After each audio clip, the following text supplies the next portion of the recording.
So a thing comes along and government needs more money or needs to placate a particular group of people. So let's twiddle with the tax system. And it's a tiny thing that's not going to make a difference.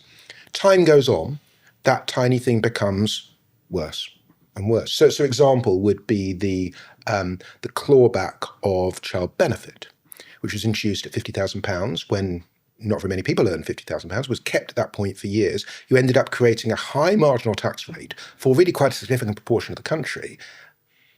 And it just becomes locked into the system. And over time, it becomes more and more important and hurts more and more people, but it also brings in more and more money, so it's harder to change.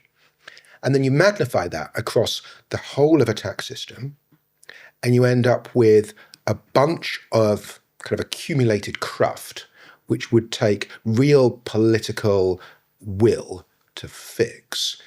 But, that's probably going to be unpopular. Some people are going to lose. So pick something that's wrong. Take, say, stamp duty.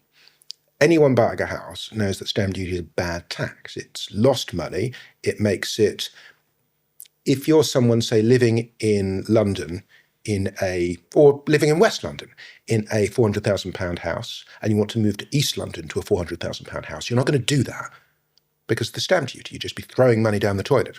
So stamp duty stops people from moving, makes people unhappy. It glues up the labour market because it's much harder to move in search of jobs.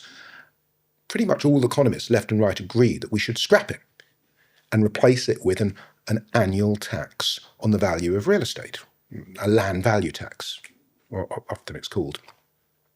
But some people would lose out from that. If you are a delightful old lady living in a very large house, you don't care about stamp duty because you're not moving, but you would pay an annual tax. And there'll be a bunch of cases like that. There'll be a bunch of political heat for actually changing things. So nothing gets changed. That was a clip from our chat with tax expert Dan Needle. If you want to watch the full episode, you can click right here.